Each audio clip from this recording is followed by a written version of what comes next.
No niin, tänäänhän minulla onkin taas tämmönen vähän erilaisempi jopi. Minä lainaan tänään polkupyörää. Tää on tässä ollut joutilaa nyt. Tää on siis minun kaverin pyörä.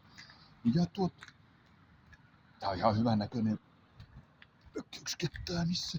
Niin tää onkin ihan hyvä pyörä. Tää onkin hyvä pyörä. Näissä on aina ongelma näissä lainaamisissa vähän, että ne on vähän lukossa tuolleen noin. Niin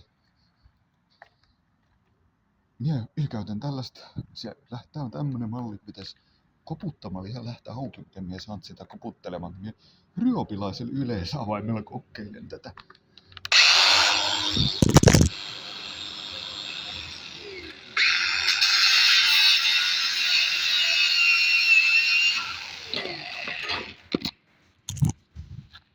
Tää onkin näpsäkkä. Nyt me lähdetään tästä vankeloimaan vaan. Morjes.